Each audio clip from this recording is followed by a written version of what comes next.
जय माता दी, जय मां कामाख्या। देव राधा ट्रस्ट सत्यवाणी चैनल से रहस्यमय ज्ञान सुन रहे हैं। मां भगवती की कृपा से आप शिवलिंग पर दूध और जल चढ़ाने से पाप ग्रह को अवश्य शांत कर सकते हो। कामाख्य वरदे देवी नीलपर्वतवासिनी तम देवी जगत माता योनि मुद्रे नमस्तुते। ओम नमः शिवाय, रीम रीम ओम नमः शिवाय, रीम ओम। तो शिवलिंग पर जल और दूध चढ़ाने से कैसे आप पाप ग्रह को शांत कर सकते हो। मंदिर में शिवलिंग पर जो दूध और पानी चढ़ाया जाता है, उससे हमारी जो संस्कार, संस्कृति, परंपरा, परिपाटी, रीति रिवाज, मान्यता, प्रथा, ये सब तो संतुष्ट होती ही होती है। उसके साथ साथ भोलेनाथ के प्रति हमारी श्रद्धा भी बढ़ती है। और जब हम शिवलिंग के ऊपर दूध और जल चढ़ाते हैं तो 3 पाप ग्रह उनका शमन होता है ना, वो शांत होते हैं, उनका उपाय भी होता है। और जो इन पाप ग्रह की वजह से जो परेशानी, कष्ट, दुख उत्पन्न होते हैं, यह भी कम हो जाते हैं। शनि, राहु और केतु, ये तीनों ग्रह के द्वारा दिए गए ताप, संताप, कष्ट, व्यथा, ये सब शिव जी के ऊपर जल और दूध चढ़ाने से शांत होते हैं। क्योंकि शनि को जज माना गया है। ऐसा ज्योतिष विज्ञान कहता है कि शनि जो है जज की भूमिका निभाता है। यानी कि जो जैसा कर्म करता है शनि वैसा फल प्रदान करता है। यदि मनुष्य अच्छे कर्म करता है तो शनि अच्छे फल देता है, और यदि खराब कर्म करोगे तो खराब फल मिलेगा। तो शनि को जज का दर्जा दिया गया है, राहु को सरकारी वकील बताया गया है, और केतु को हमारा निजी वकील बताया गया। यानी कि निजी वकील का मतलब हो गया, हम जितना धर्म कर्म करेंगे उतना ही वह ईश्वर तक पहुंचाने का काम केतु करता है। और राहु जो है सरकारी वकील है। तो अगर हमारा वकील कमजोर है तो सजा निश्चित है। यानी हमारा केतु कमजोर है तो हमें सजा अवश्य मिलेगी। और राहु यानी सरकारी वकील मजबूत है तो हमें सजा मिल जाएगी। और शिवलिंग जो पत्थर से बना है, उसका रंग काला है, जो शनि का प्रतीक है।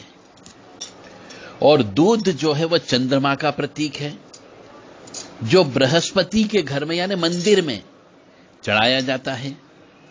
तो वहां से दूध जो है नाली के माध्यम से बाहर निकल जाता है या नाली में चला जाता है, जो राहु को दर्शाता है।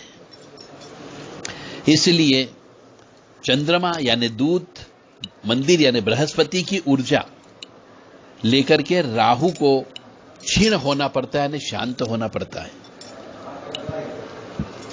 इधर शनि शिवलिंग के रूप में धर्म स्थान में गुरु के सानिध्य में विद्यमान होता है, यानी मंदिर में बैठा हुआ है। इसलिए यहां पर तीनों ग्रह शांत होते हैं दूध और जल चढ़ाने से।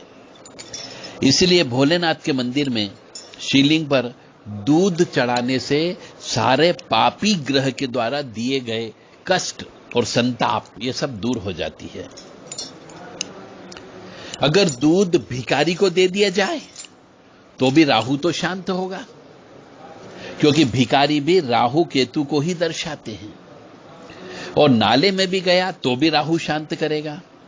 इसलिए यह कर्म भी व्यर्थ नहीं होगा, परंतु यह घर में भी किया जा सकता है।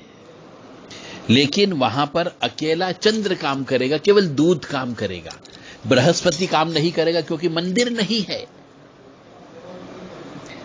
क्योंकि मंदिर में बृहस्पति का साथ मिलने से पूरी ताकत से चंद्र और बृहस्पति दोनों काम करते हैं।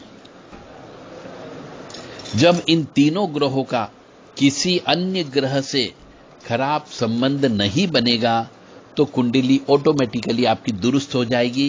यानी कि शनि, राहु, केतु, चंद्र, गुरु, ये 5 ग्रह आपके दूध और जल शिव जी पर मंदिर में जाकर के चढ़ाने से दुरुस्त हो जाते हैं, ठीक हो जाते हैं, अच्छा फल देने लगते हैं। इसीलिए हर सोमवार को हर मनुष्य को रुद्र अभिषेक कराना चाहिए।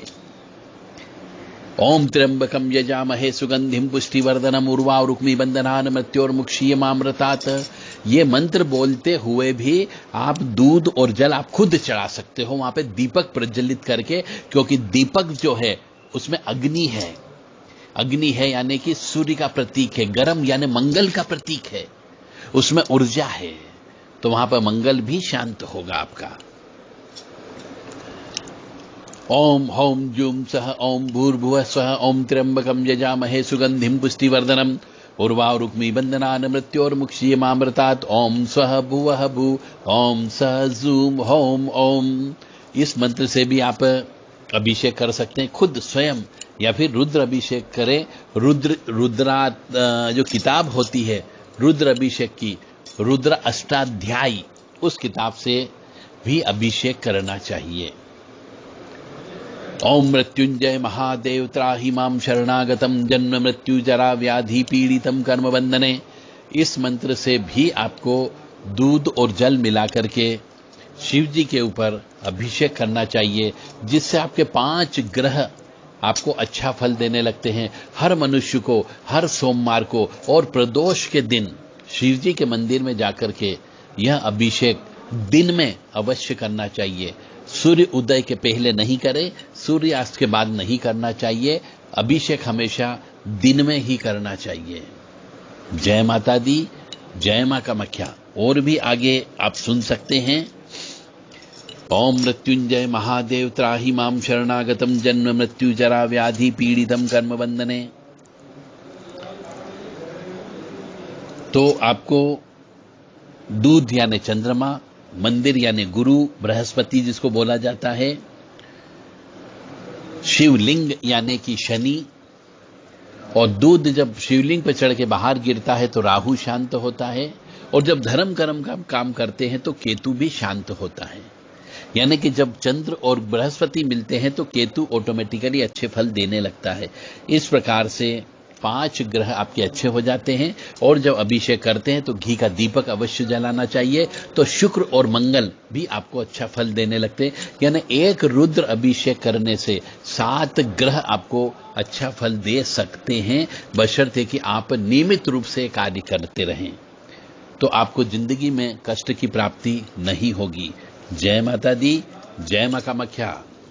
तो बहुत से मनुष्य जो हमसे कहते हैं कि हमारे को ये वाला कष्ट आ रहा है, धन की कमी हो रही है, बीमारियां बढ़ती जा रही है, पैसे की आवक कम हो रही है, बरकत नहीं हो रही है, पुराना पैसा खा रहे हैं, तो उन सब मनुष्यों से मेरा ये कहना है जो कष्ट में है, दुख में है, परेशानी में है, तड़प रहे हैं, उन सब से मेरा एक ही चीज कहना है कि हर सोमवार के दिन रुद्र अष्टाध्यायी नामक किताब से किसी पंडित के माध्यम से शिव जी का रुद्र अभिषेक ब्रह्म मुहूर्त में करा लें, यानी सूर्य उदय होने के बाद करें।